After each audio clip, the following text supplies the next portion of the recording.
VR을 쓰기 위해서 사실은 고글을 넘어가기가 힘들긴 합니다. 아직까지는. 근데 여러분 이제 이 물안경을 끼고서 어디 가실까요 주로? 당연히 수영할 때 쓰는 거잖아요. 여러분이 이걸 끼고서 뭐 또 지하철을 타거나 택시를 타거나 좀 낯설 것 같아요.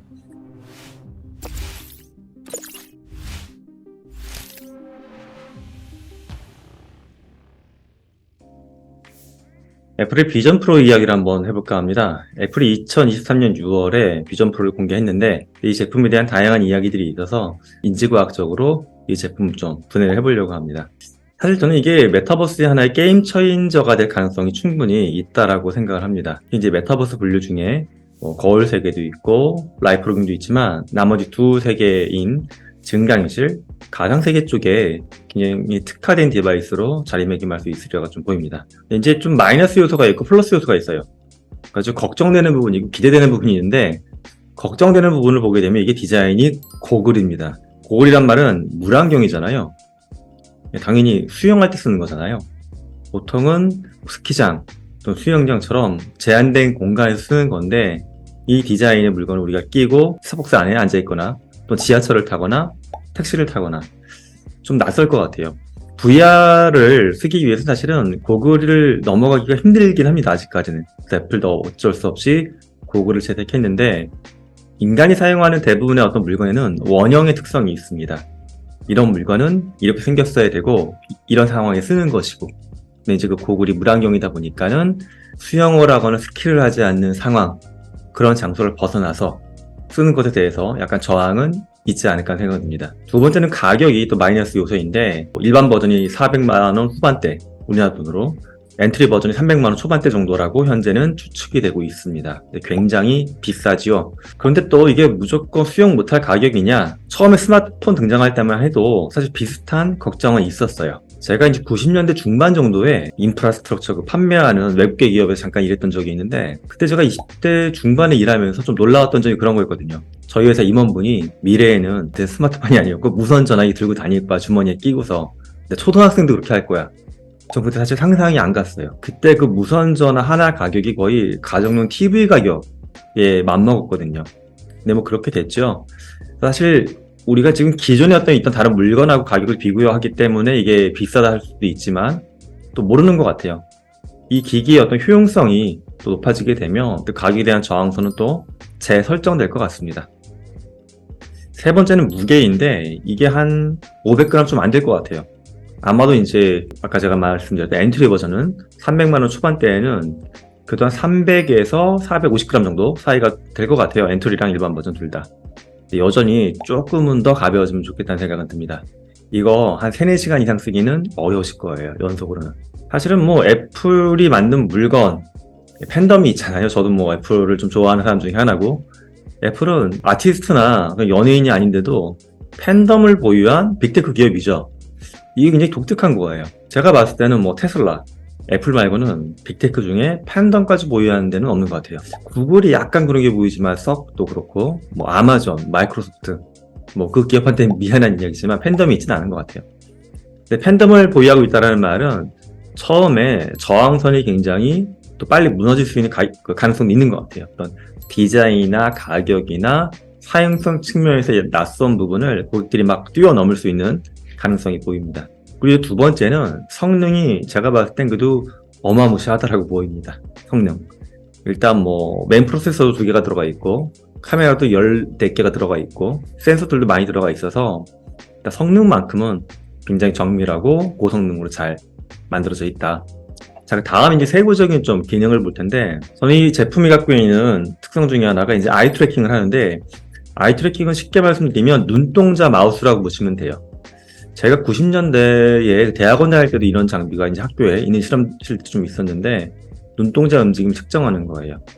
사람이 눈동자로 어디부터 보는지를 좀 또 실험하거나 또는 분석하기 위해서 썼던 디바이스인데 이 아이 트래킹 기능이 고글 안에 들어가 있어요. 근데 우리가 손을 올려가지고 뭐 이렇게 드래그 하거나 이렇게 만지작거리면서 할 필요가 없다는 이야기죠. 자, 네 번째 이 아이 트래킹하고 이제 하나의 세트 같은 건데 핸드 트래킹이 됩니다. 여러분 이제 미래를 다룬 영화를 보게 되면 제 머릿속에는 마이너리티 리포트 그 장면이 아직도 떠올라요. 화면을 공간 속에 막 띄워놓고서 이렇게 확대하고 드래그만 하면서 이렇게 하는 거. 요거 사실은 꽤 불편합니다. 여러분이 하루에 이런 디바이스를 쓰는 시간이 5시간, 6시간은 되는데 그 시간 동안 공중에서 이렇게 허우적거린다? 모르겠어요. 뭐 건강은 좋아지고 팔뚝살은 빠질지 모르겠지만 굉장히 힘들고 좀 어깨도 아플 겁니다. 애플이 제시한 방법은 핸드 트래킹. 그러니까 손가락 움직이는 건데 특히 콘 같은 걸 쥐고 있을 필요가 없어요.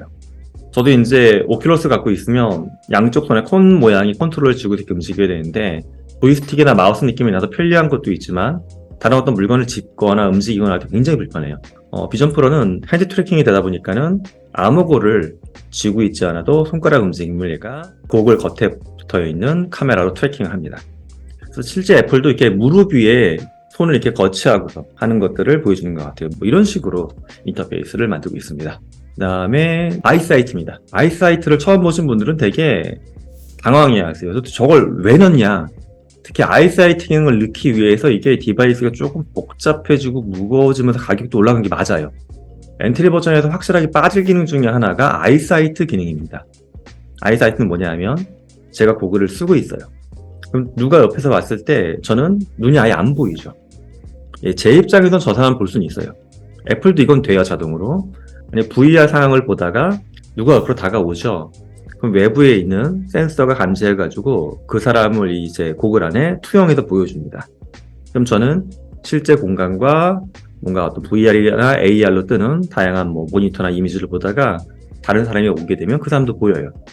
근데 문제는 다른 사람한테 제 표정이 안 보이는 거잖아요. 특히 눈이 안 보인다는 거는 소통을 할 때 굉장히 어려운 겁니다. 우리가 코로나 할 때 입을 가린 사람들하고 소통했어요. 그죠? 마스크 끼고. 근데 여러분이 눈을 가린 사람들, 사실 굉장히 좀 무섭기도 하고 상대방이 어떤 감정을 느끼고 있는지 훨씬 추측하기가 어렵습니다. 애플은 아이사이트는 외부에도 디스플레이를 달아놨다고 보시면 돼요. 이 비전 프로의 겉모습이 약간 땅콩 모양이잖아요. 이렇게 가운데가 오목하고 볼록한 이렇게 이 모양의 디스플레이가 겉에 붙어 있다고 보시면 돼요. 곡면 형태로. 그래서 누가 옆으로 오게 되면 감지해서 저의 고글 안쪽 여기를 카메라로 찍어서 겉에 뿌려주는 거예요. 그렇게 해서 소통을 높여주는 거. 이 기능은 고글을 벗지 마세요예요. 그리고 고글을 쓴 사람과 쓰고 있지 않은 사람도 편하게 소통할 수 있습니다. 지금 마치 스마트폰 들고 있는 사람과 그렇지 않은 사람이 옆으로 왔어요. 소통에 문제 없는 것처럼. 이런 어떤 사용자 경험을 만들려고 하는 애플의 접근입니다. 그리고 마지막은 애플은 이걸 통해서 VR보다는 증강현실에 좀 더 집중하는 경향을 보이고 있어요. 저는 사실 이 부분이 포지셔닝을 좀 잘했다라고 생각을 합니다. 가상세계 형태 VR보다는 증강현실 형태가 훨씬 더 물리적인 현실을 통해서 디지털 현실로 넘어갈 때 완벽하게 단절되는 게 아니잖아요. 물리적 현실이 있는데 디지털 현실이 더 쉬워져 보이는 거예요. 당연히 저항감이 적고 물리적 현실에 생활하고 단절되는 게 아니다 보니까 훨씬 더 부드럽게 경험을 유지할 수가 있습니다. 애플이 이런 부분은 참 역시 영리하게 잘했다 생각합니다.